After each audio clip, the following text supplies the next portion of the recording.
partir de este momento, en Radio Internacional, El Contador, con José Luis Benejam. Buenas tardes, ¿cómo le va la vida? Espero que bien, espero que esté pasando un buen día y espero que esta tarde sea una buena tarde para usted, especialmente si la va a pasar en la compañía de Radio Internacional del Contador, junto a todos los colaboradores, invitados, personas que por aquí van a pasar, por estos estudios centrales de Radio Internacional en Madrid, para explicar lo que sucede, para comentar lo que ocurre tanto en España como en el mundo y en los diferentes ámbitos, en lo político, que es lo que primero nos va a ocupar, como también en lo cultural, en lo social, en lo deportivo. Vamos a hablar un poquito de todo, vamos a darle voz y también voto a todas las personas que en alguna medida están protagonizando lo que sucede en estos momentos. Vamos a ponerle el micrófono a la vida. Y la vida es precisamente lo que vamos a compartir con usted a partir de ahora y hasta que sean las 8 de la tarde, justo cuando toquen en Canarias las 7. Así que bienvenido a El Contador en Radio Internacional. Son las 5 de la tarde, ya hay 11 minutos, una hora menos en Canarias. Y quiero que comentemos, por ejemplo, en primer lugar, la noticia que tiene que ver con que el juez Llarena finalmente concluye que Montoro no negó que hubiera malversación y ratifica los procesamientos. El Tribunal de Cuentas certifica que Mas ya usó dinero del Estado para el 9N, para la organización del 9N.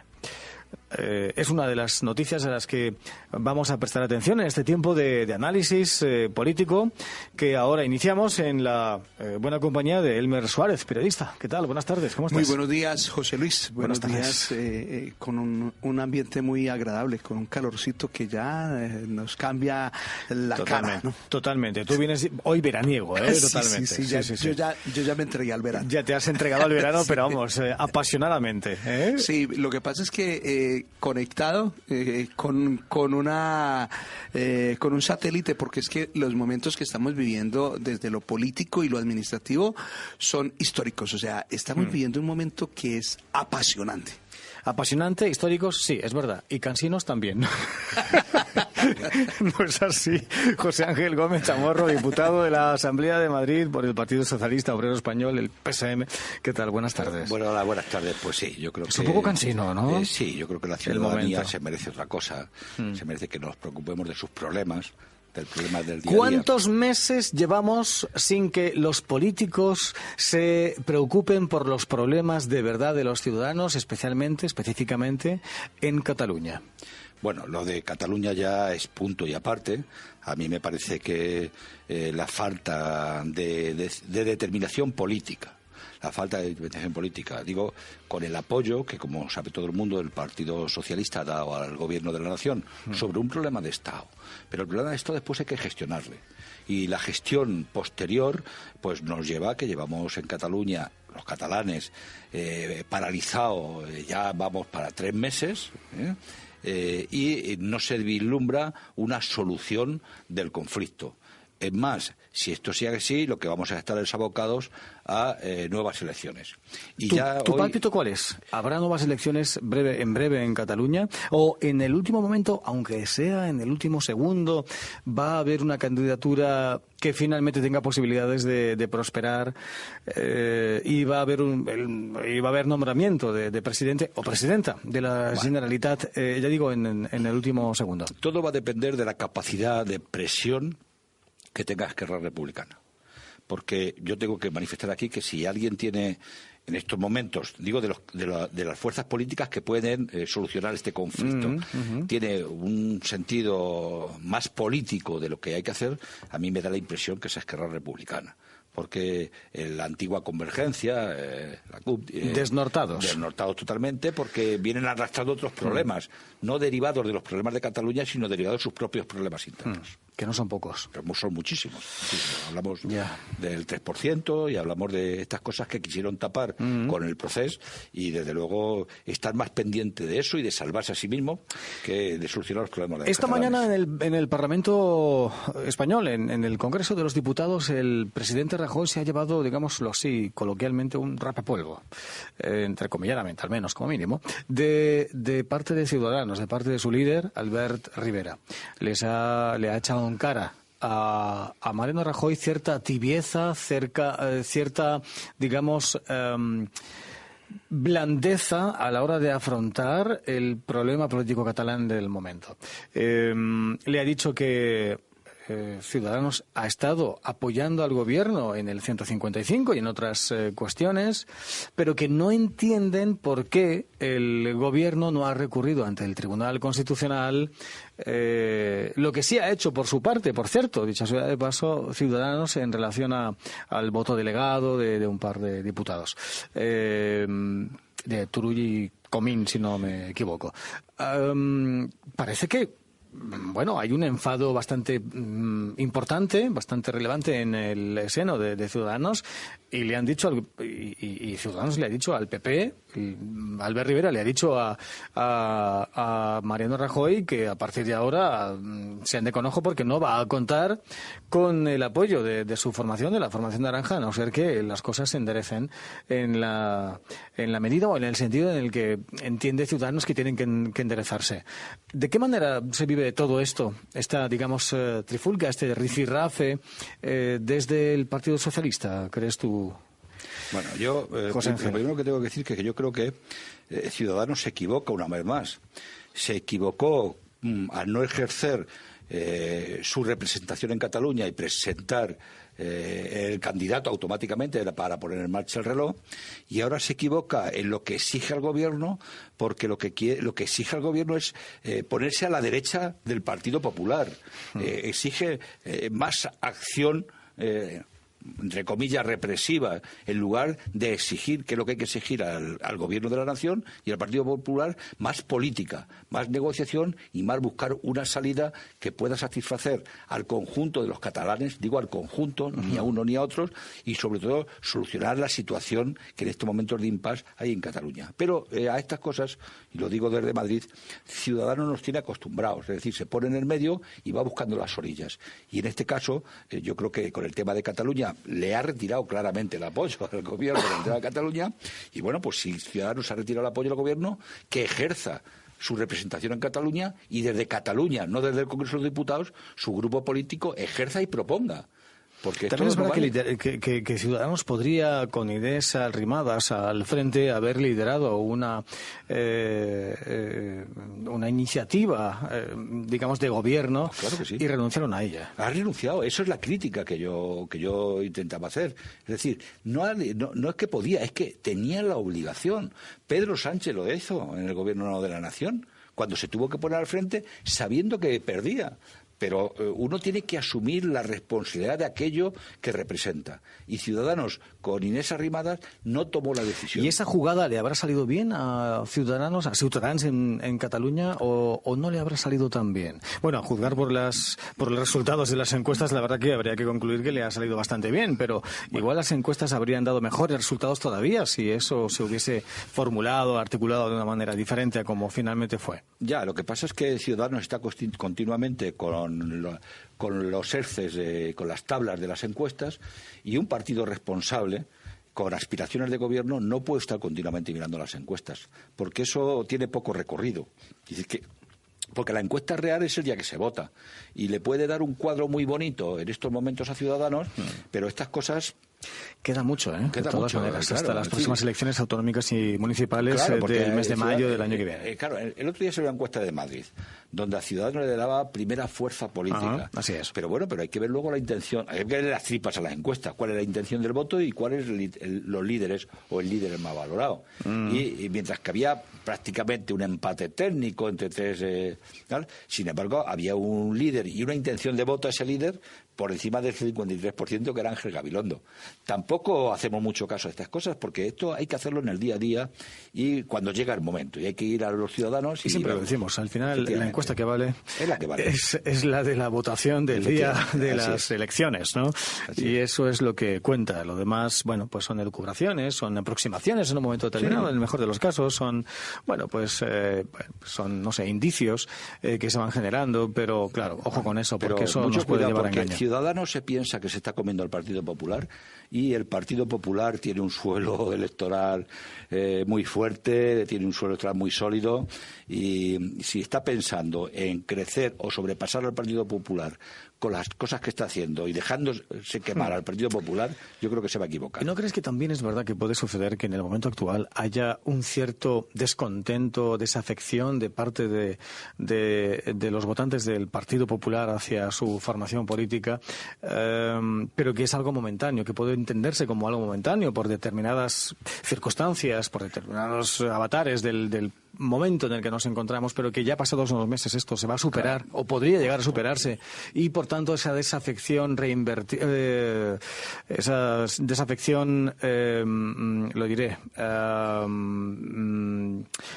puede revertirse. Eso es, invertirse o revertirse, efectivamente, revertirse. Eso es lo que iba a decir. Sin ninguna duda. ¿No? Yo entiendo, yo estoy seguro, no es que pase, estoy seguro que en estos momentos muchos votantes, muchos ciudadanos, muchos militantes del Partido Popular no están contentos con lo que está pasando. Pero eso no quiere decir que no le vayan a votar, que no vayan a votar a su formación preferida, predilecta, en el momento de la verdad. Otra cosa es cuando llegue el momento de la verdad y haya que sacarse el carnet de la cartera y votar. Ibiza Melián, ¿cómo se ven las cosas desde Fuerteventura? ¿Qué tal? Buenas tardes. Buenas tardes. Yo creo que hay que mirarlo todo con mesura, ¿no? Y no dejarnos muchas veces llevar por el debate político. Muchas veces de lo que se dice en el Parlamento también hay que sacar que venimos de unas encuestas, que queda un año para las elecciones y ya estamos casi en pre-campaña, ¿no? Y desde esa perspectiva hay que mirarlo y tampoco rascarse las vestiduras. Yo creo que lo más importante es que se llegue a un acuerdo en Cataluña y desde luego desde el punto de la mesura, ¿no? Y como decía José Ángel, intentar coordinar a todos e implicar a todos en el proyecto de Cataluña, porque desde luego que la política, al final, el fin último de la política es garantizar la cohesión social y lo que no se puede es esa fractura social que hay ahora mismo en Cataluña, que es lo más preocupante, ¿no? O como vemos cómo se señalan a niños, ya sean de sus padres, quien sean, de una ideología o de la completamente contraria, me parece una cosa fuera de lugar, ¿no? Yo creo que tiene que llegar la calma, no se pueden ver esas pintadas o esa exclusión a una determinada persona, sea de una ideología, sea de otra, y yo creo que desde la calma y desde el acuerdo hay que buscarle una solución a esto. Si hemos estado tantos siglos y tanto tiempo juntos, desde luego que esto no tiene sentido, ¿no? Y más en un proyecto que al final es globalizado, que estamos dentro de Europa, porque es donde nos unen nuestras raíces culturales y que es un proyecto globalizado. O sea que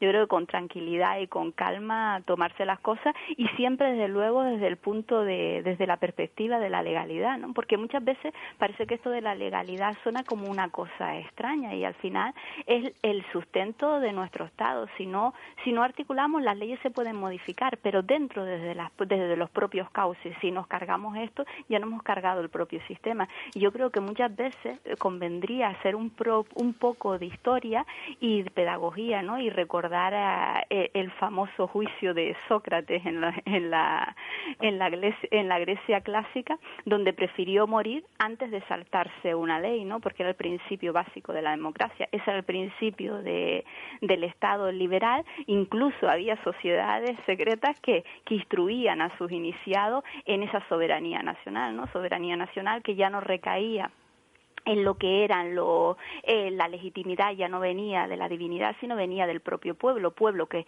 elegía unos representantes y representantes que se encargaban de realizar las leyes y actuar dentro de ellas, ¿no? En base con un límite de lo que son los derechos fundamentales, que era la ley que venía de tradición cristiana, la ley natural, ¿no?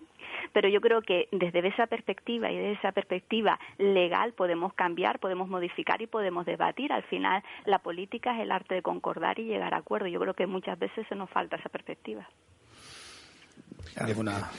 Buenas tardes, Ibiza, encantado. Bueno, llevas toda la razón. Es decir, yo creo que la mesura es importante. Desde el más escrupuloso respeto a la ley requiere que hagamos política, y política en favor de los ciudadanos. Y tiene que salir una situación pactada que satisfaga a todos, con independencia de que posteriormente cada cual pueda seguir reivindicando y trabajando por aquello que cree. Y la situación de Cataluña o se cierra con elecciones otra vez, o se propone un candidato que se pueda elegir. Yo creo que al final, seguramente en el último minuto, llegarán a un acuerdo y pondrán un candidato.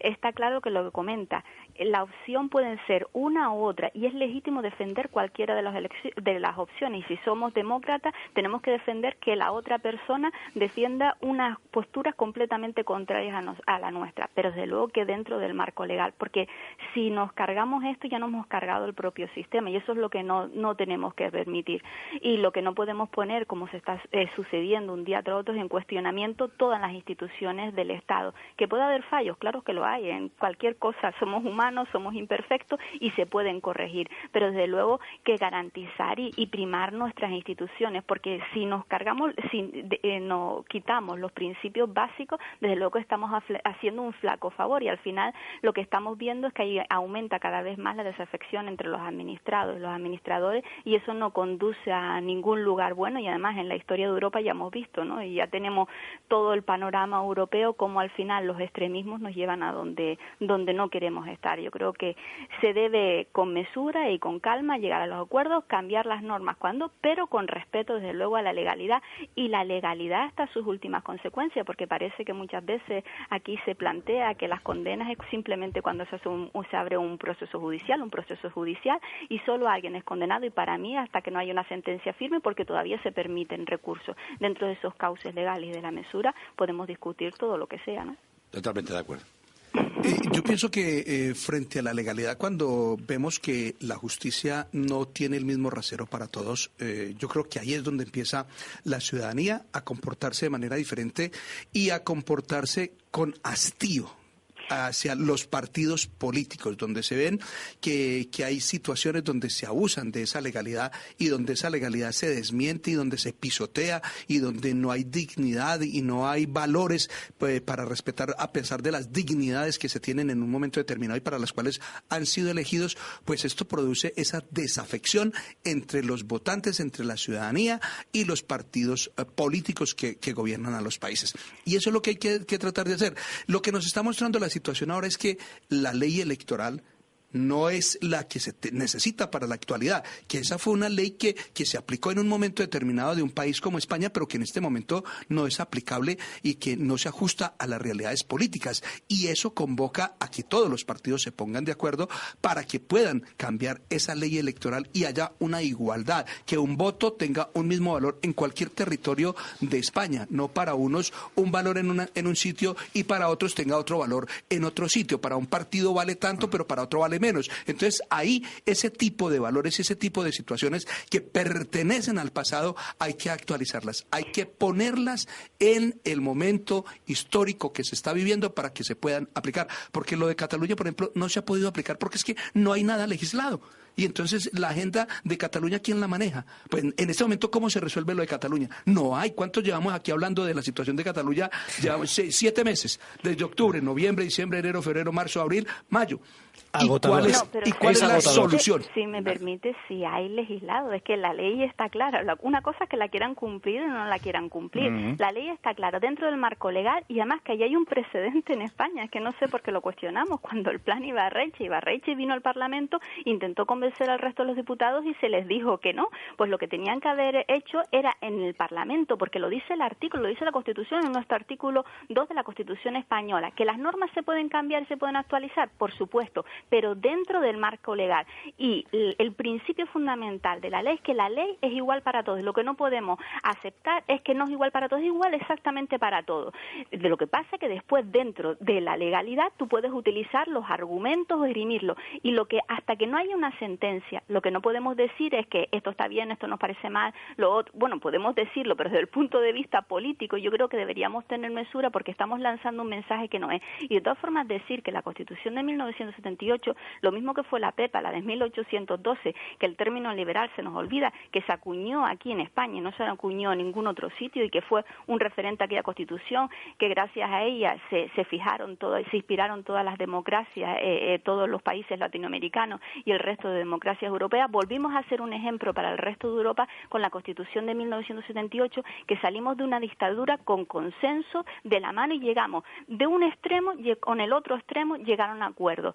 Y que eso ha pasado el tiempo, por supuesto, pero dentro de los cauces legales que llegan a entendimiento, que yo creo que al final estamos hablando de ideas, no estamos hablando de nada más intentar llegar a un acuerdo, porque si no lo tenemos bastante mal. Y que en aquel momento hay que entender también la lógica, por qué la ley electoral se hizo en aquel momento en 1978, cuando salimos de aquella democracia se hizo así, porque en aquel lo que se trataba era de que hubiera la máxima inestabilidad, porque veníamos de un pasado, como ya vimos, con una guerra civil y se intentaba que no hubiese esa estabilidad. ¿Que se puede cambiar ahora? Desde luego, dentro del Congreso se ponen los partidos de acuerdo y yo estoy de acuerdo, por ejemplo, en que no puede ser los distritos, que se tendrían que reconfigurar. En aquel momento se hizo así los distritos, uno subrepresentado para determinar, mantener esa estabilidad de los partidos. ¿Que ahora se puede cambiar? Perfecto, que presenten mociones dentro del Congreso de los Diputados, que es donde tienen que presentarle, que lleguen a un acuerdo y se puede cambiar. Para mí, yo por ejemplo soy partidaria de la circunscripción uninominal, porque me parece se estima mejor y el que evita las injerencias partidocráticas dentro de las personas, y el representante del pueblo tiene una mayor conexión directa con sus votantes. Pero eso se debate dentro del Congreso. Lo que no podemos decir es que todo esto está mal y que todo lo que hemos hecho aquí, que hemos sido un ejemplo, al final para toda Europa, resulta que ahora nos hemos equivocado en todo. Yo creo que los españoles también tenemos que reconocer que tenemos defectos, pero también valorar nuestras virtudes. Perdón, yo quisiera hacerle las virtudes es precisamente lo que nos cuesta poner en valor, efectivamente. Y no nos cuesta tanto identificar nuestros defectos, nuestras carencias. Los tenemos, como cualquier sociedad, como cualquier pueblo. Pero efectivamente nuestros complejos todavía siguen ahí, latentes, y nos llevan a identificar rápidamente nuestras carencias, pero a tener dificultades, lo cual es absolutamente, inapropiado, dado lo que está cayendo, dando todo lo que está cayendo y dado los tiempos que corren. Nos cuesta identificar nuestras habilidades, nuestras facilidades, aquello que realmente podemos contemplar de forma positiva. Vea, yo quisiera hacerle una anotación a Ibiza. Cuando se habla aquí de liberal, aquí se habla de un sistema económico, pero cuando hablamos... Esa es la confusión, eso es mercantilismo, no es liberal. Discúlpame, yo te escucho y tú me escuchas, sí. Por favor. Entonces, en Colombia, cuando hablamos de liberal, se habla del Partido Liberal, que fue fundado en 1848, para tu información. Y allí es una ideología política de la que no es ni derecha ni izquierda. El Partido Liberal Colombiano, fundado en 1848, pertenece a la Internacional Socialista y es la que le ha dado todos las libertades al pueblo colombiano. Le dio igualdad a la mujer, la que le permitió a la mujer a votar, la que permite la libre asociación, la que ha liderado la libertad de cultos. Pero permíteme si eres tan amable. Si el Partido Liberal de Colombia, fundado en 1848, tiene el respaldo del Partido Socialista, sí tendrá una adscripción política, ¿no? Pero ¿cuándo se fundó el Partido Socialista? ¿Cuándo se fundó el Partido Socialista? Pues sí, posteriormente. Mucho después. Pero yo estoy hablando de la Internacional Socialista. Pero a efectos prácticos, si el Partido Liberal de Colombia está bajo el cobijo del Partido Socialista o del movimiento socialista... No, de la Internacional Socialista, que no tiene nada que ver con el partido, depender del Partido Socialista. El Partido Socialista Obrero Español también pertenece a la Internacional Socialista. Claro, obvio, pero si tienen una línea política entonces muy definida, ¿no? Claro, sí, pero ojo, es que aquí cuando se habla de liberal se habla de una cosa. ¿Cómo vamos a creer? En Colombia es impensable que alguien del Partido Conservador pueda ser liberal. Aquí, por ejemplo, Esperanza Aguirre es la adalid del liberalismo. Eso jamás, eso es impensable en Colombia, que una persona que pertenece a un partido de derecha pueda decir que es liberal. Eso no. En Colombia son partido conservador, que es la derecha, y partido liberal, que es el de... Y cuando decimos partido conservador, son los dueños de los bancos, de los medios de producción, de las fincas, de las industrias, de todo, y el partido liberal, el de los trabajadores, de los campesinos, de los asalariados, de la gente que... ¿El PSOE es más liberal o más socialista? Si me dejas solamente una puntualización. Un segundito que interviene... Es que, vamos, yo lo entiendo perfectamente lo que dicen. Es que el concepto liberal de la derecha española es un concepto liberal económico. Eso es lo que estoy diciendo. Eso, absolutamente eso. Y por lo tanto, no no es lo mismo. Yo echo de menos en España la democracia cristiana. Es que eso es diferente. Entonces, cuando Esperanza Aguirre dice que ella es liberal no por un concepto político de libertad, sino por un concepto económico que estrangula. Eso son dos cosas. Claro. Sí. Adelante, Ibiza, cuando quieras. Mira, es que este es el problema, que muchas veces confundimos los términos. La ideología liberal, lo que viene, se basa en tres premisas fundamentales, pero cuando se fundamentó lo que es el liberalismo, una es que no se puede utilizar a nadie en beneficio de la mayoría, es decir, reniegan de los estados perfeccionistas que quieren imponerle una moral al resto de la sociedad, y reniegan de los estados comunitaristas que creen que es un estado paternalista. Eso por una parte. Después establecen la libertad, la igualdad de oportunidades, es decir, todos tenemos que tener las mismas oportunidades para llegar a ser lo que cada uno quiera llegar a ser. La autonomía, es decir, nadie se puede incardinar dentro de tu propia vida. Tu plan de vida lo eliges tú, ser lo que sea, mantener la orientación sexual que tú quieras, casarte, no casarte, hacer lo que te dé la real gana mientras no violes los derechos de los demás. Solo Eso faltaría. es liberal. Y otra cosa, se te tiene que juzgar por lo que haces y no por lo que eres. Seas hijo de otra cosa, tienes que juzgar por lo que hace. ¿Qué es lo que pasa? Dentro del liberalismo después hay dos tendencias. Una es la liberal o la liberal clásica, la liberal progresista, que sería la del Rawls, que diríamos que él admite una cierta distribución de los bienes para que todos puedan llegar a esa igualdad de oportunidades. Lo que a lo mejor tendríamos que poner en menos énfasis es en gastar en gastos burocráticos, pero que hay una redistribución de impuestos. Y después otra estaría por parte la de Nozick. Nozick lo que dice es más hacia el libertarismo, es decir, oye, tu producción es tuya y no se puede incardinar o no la puedes utilizar para el resto. Eso es lo que dice Nozick. Pero si a ti te dieron un privilegio para llegar a obtener ese dinero, el resto tenemos el derecho de quitártelo, porque obtuviste un privilegio sobre el resto y no la igualdad de oportunidades. ¿Qué es lo que pasa? Que se confunde liberalismo con mercantilismo. El mercantilismo es cuando tú recibes un privilegio y en base a un privilegio obtienes ese dinero. Es decir, si aquí los tres o los cuatro cogemos y queremos montar una panadería y la montamos y con nuestro dinero la hacemos y prosperamos, oye, podemos hacerlo perfectamente, pero si después resulta que viene el Estado y a uno de los cuatro nos da un privilegio sobre los otros tres, eso es mercantilismo, eso es neoliberalismo, y que muchas veces presuntamente eso acaba en el capitalismo de amiguete, y eso no es liberalismo, es el capitalismo, eso es mercantilismo.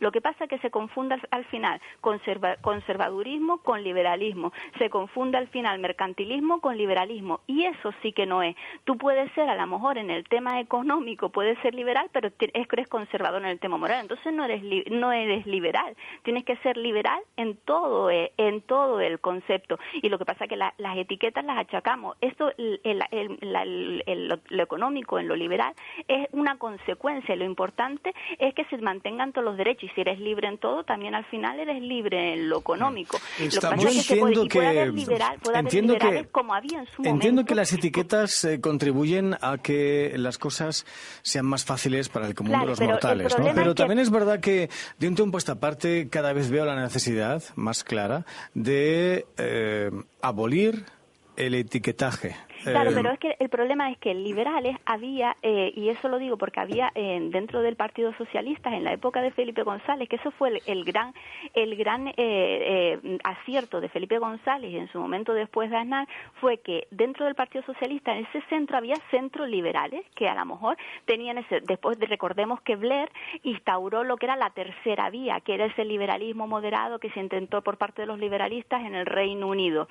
Y después en la parte de Aznar el gran acierto fue que juntó a gente que venía de la derecha con gente que venían de los democristianos y con gente que venían de los liberales, como podía ser Pedro Sbar. Cuando empieza a él a aglutinar todo el partido, Pedro Sbar con todo su partido liberal se integran dentro del propio. Liberales en España han sido como Unamuno, Clara Campoamor, Ortega Gasset, Marañón, Madariaga, toda esta gente era liberal. Lo que pasa es que, claro, se etiqueta y al final se confunde todo. Y al final se termina por decir que mercantilismo es liberalismo, que es cuando totalmente lo contrario. Porque la premisa básica del liberalismo es que tenemos que tener igualdad de oportunidades. Y cuando tú tienes un privilegio, ya sea por parte del Estado o quien sea, ya no hay igualdad de oportunidades. Vea, ahí estamos de acuerdo. Aquí confundimos liberalismo con mercantilismo. Sí.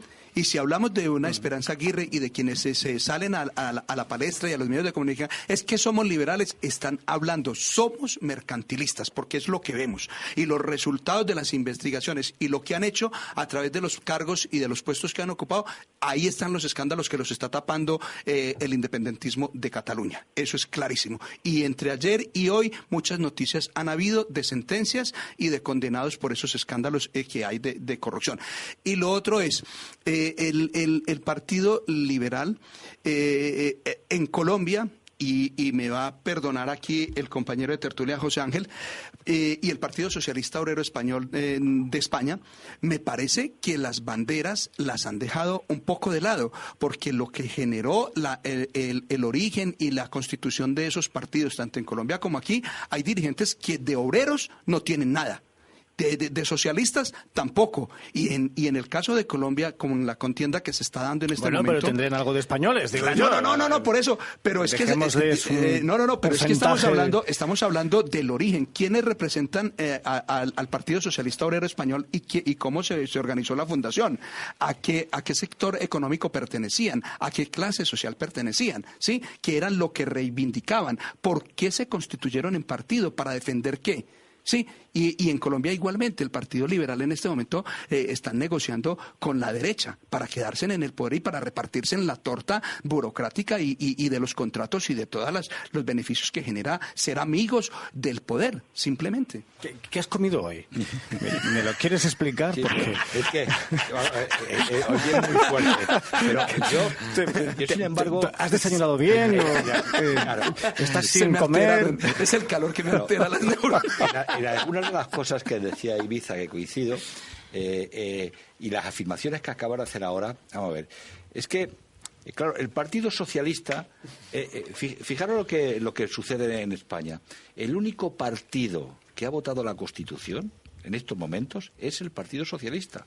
Y el Partido Socialista lo que ha ido haciendo es ir adaptando sus estatutos y estrategia política a las necesidades reales de la sociedad. No se puede. Nosotros, cuando se constituye el Partido Socialista marxista, y en el 28 Congreso, acertadamente Felipe González dimite porque entiende que ese no es el camino.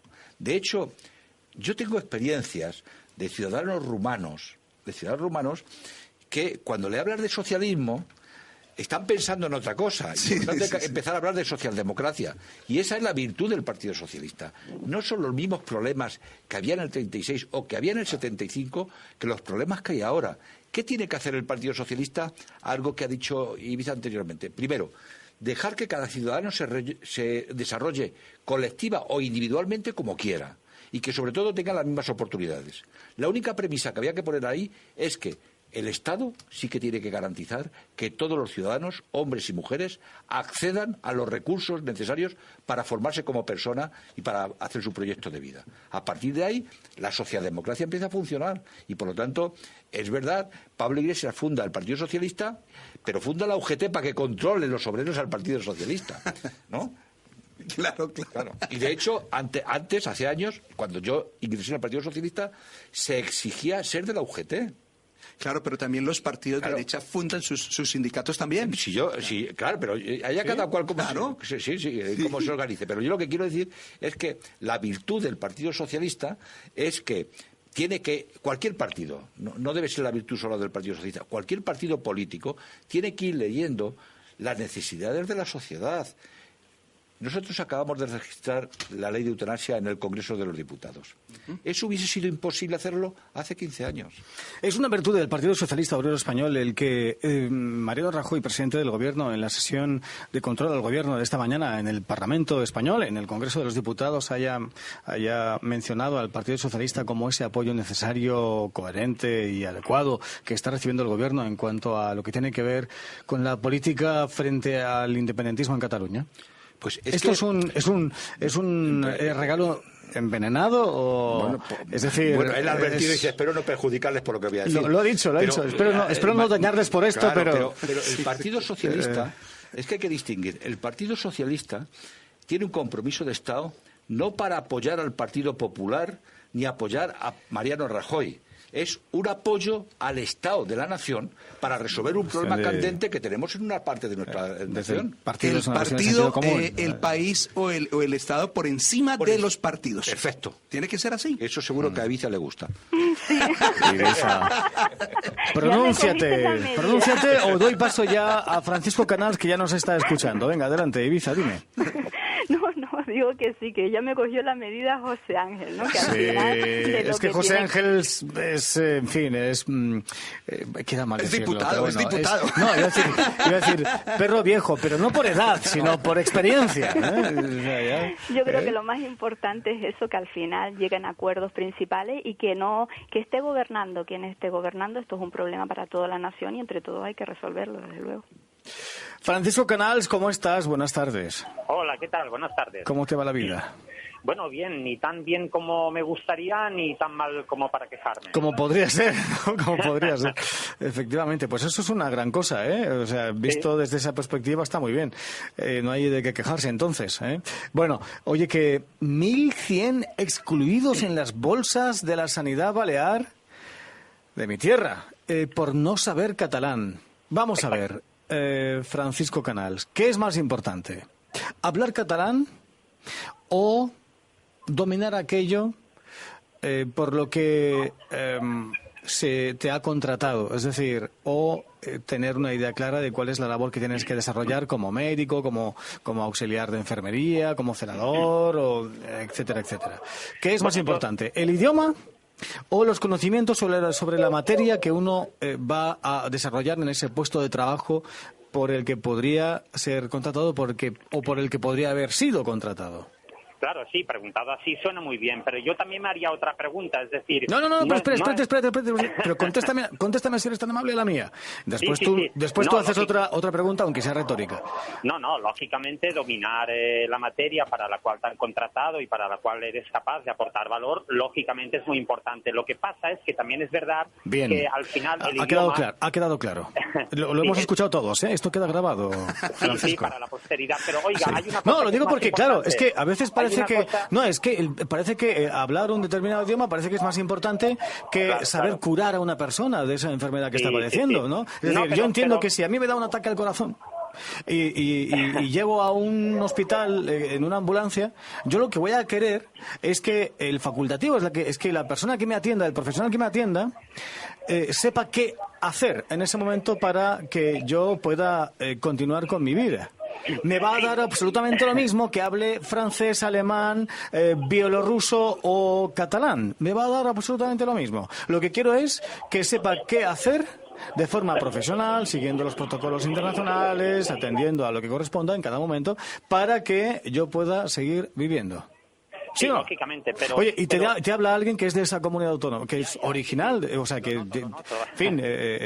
que nació en esa comunidad autónoma. Es verdad que desde hace muchos años no vivo allí, pero sigo teniendo toda mi familia allí, y claro, esto es algo que me parece absolutamente, de perogrullo. Es decir, ¿qué es más importante? Que se tengan conocimiento sobre aquello que vas a desarrollar, sobre aquella labor que vas a desarrollar, o que sepas catalán, leerlo y escribirlo y hablarlo perfectamente. Pues mira, pues yo lo tengo claro, sinceramente.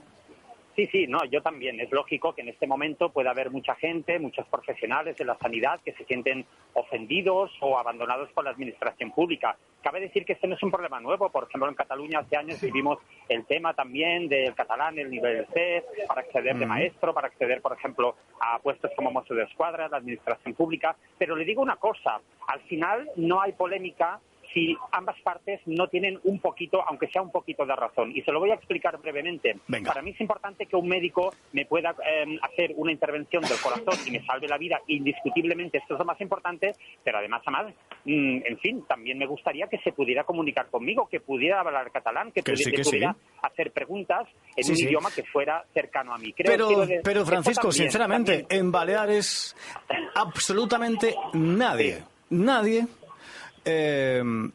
podrá decir que no entienda a su médico hablando en castellano. Nadie podrá decir, no, es que me habla en castellano y no lo entiendo. Eso es rigurosamente falso, es mentira. Todos en Baleares, todo el mundo, todos los residentes y todos los habitantes, todos los nacidos allí, hablan tanto el catalán de las islas, el mallorquín, el ibicenco, el menorquín, el formenterer, como el castellano. Todo el mundo entiende perfectamente el castellano.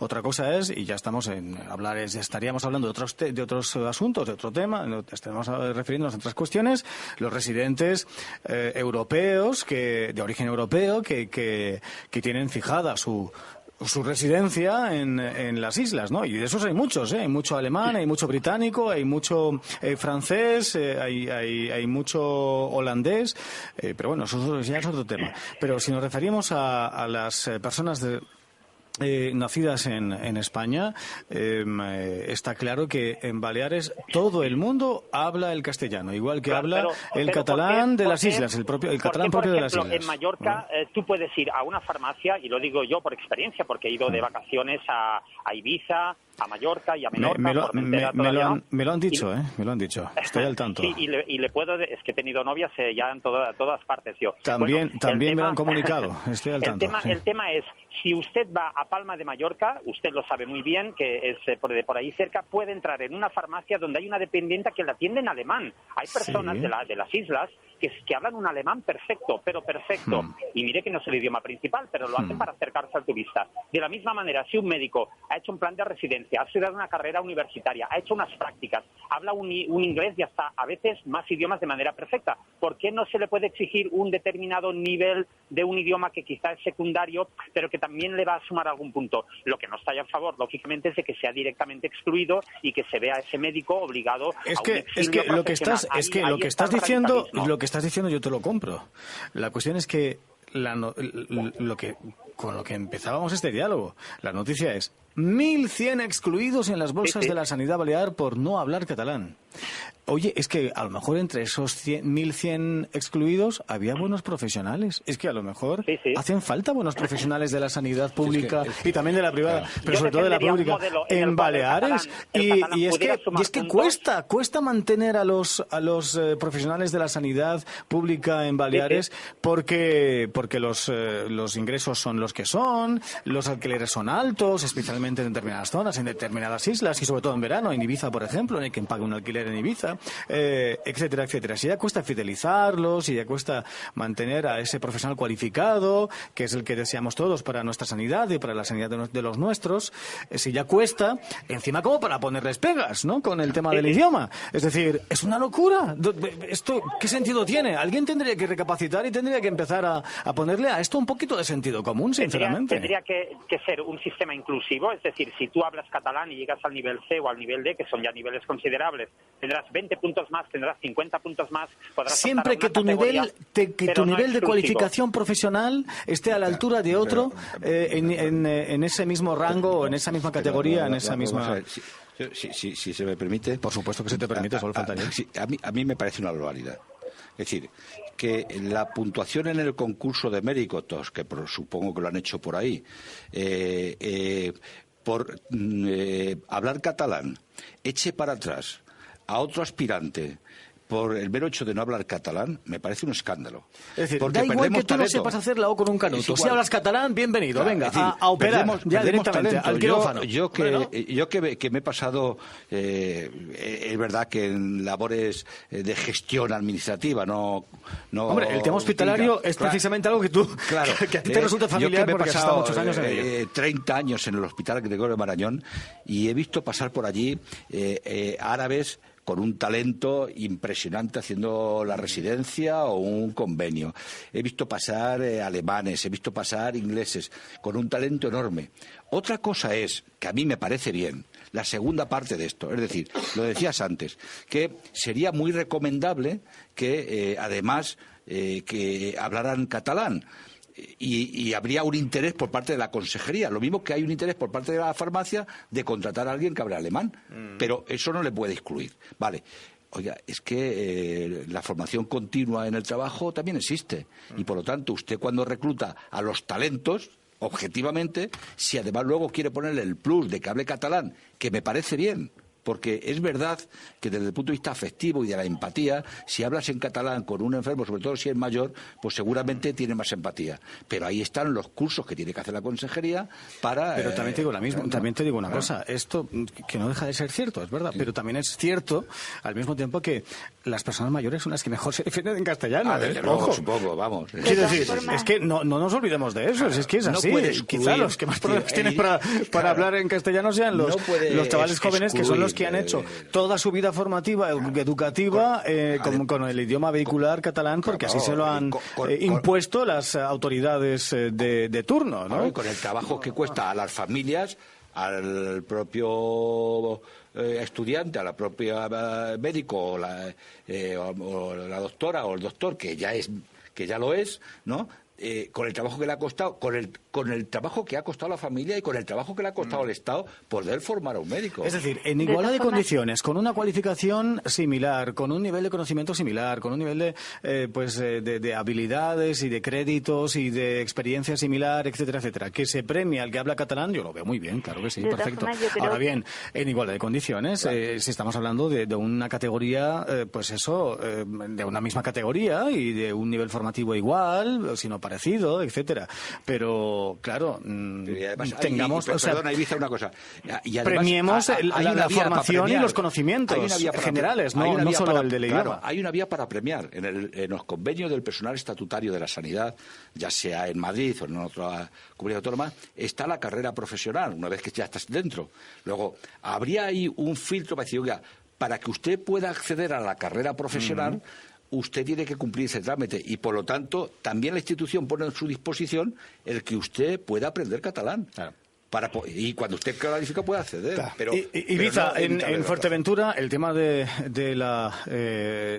idioma propio de la isla no existe porque no es el caso, pero sí que habrá muchas dificultades para seducir y para fidelizar al personal cualificado. Sí, especialmente al cualificado del ámbito de la sanidad pública, para que se queden en la isla, como para ponerles pegas, ¿no? Claro, estamos casi en el mismo problema que Baleares, porque vivir en las islas, en Canarias o en Baleares, es más elevado que vivir en la península, y siempre vemos las encuestas. Y seamos claros, tampoco ofrece la misma proyección profesional.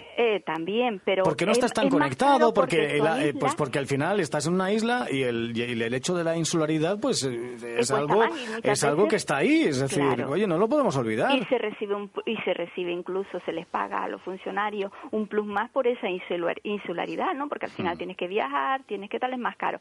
Pero recordemos también que en Baleares el problema estaba también en Ibiza, ¿no? Que no había casas de alquiler, lo mismo que en Canarias, porque muchas veces faltan las viviendas, porque no solo tenemos el turismo que viene a los hoteles, sino también turismo de segunda residencia. Aquí viene muchísimo, igual que a Baleares. La segunda isla más visitada de España después de Mallorca es precisamente Fuerteventura para los alemanes, con lo cual hay muchísima población residente mayor viviendo allí, viviendo aquí. Conseguir una casa, los alquileres son a veces bastante elevados, con lo cual si ya le ponen más pegas es que al final no tienes quien te venga aquí. Y por ejemplo en Canarias hay también, como decía José Ángel, hay médicos de todas las nacionalidades. Y por ejemplo una cosa importante también es que muchas veces, que de eso no se habla, la población residente es alta de las islas, pero también es muy alta la población británica, la población residente británica, la población residente alemana, y utilizan la sanidad, ¿no? También es una cosa importante, precisamente cuando van al hospital, que se les pueda también atender en su idioma. En su idioma, eso es algo fantástico. Entre otras cosas porque luego les pasamos una factura a esas personas o a sus sistemas públicos de salud por el servicio que les hayamos prestado desde la sanidad pública española. Claro, no ojo, o sea, que eso se cobra. Claro, pero no solo turistas, sino residentes, porque muchas veces en estos sitios se olvida que a las elecciones municipales votan esos residentes. Totalmente. A las elecciones municipales autonómicas tienen derecho a votar, en esos comicios tienen derecho a votar los residentes, digamos, europeos. Europeos, no nacionales, ¿no? Y muchas veces en los partidos, ya en Baleares y aquí, siempre hay algún concejal o alemán, porque de lo que se trata es que al final se integre toda esa población, porque si tú quieres hacer una buena gestión municipal, lo que tienes que hacer es integrar toda tu población independientemente de donde haya nacido. Y los mismos problemas que vemos en Canarias, que son multiculturales, con muchísimas nacionalidades, los vemos también en Baleares. Pero en el tema de sanidad, en Baleares, por ejemplo, se decía que muchos funcionarios no querían ir. Ya no tenemos tiempo. Lo siento. Era muy interesante lo que decías, pero hasta aquí hemos llegado. Gracias, Ibiza Melián. Gracias, Francisco Canals. Gracias, José Ángel Gómez Chamorro, Elmer Suárez. Hasta la semana que viene.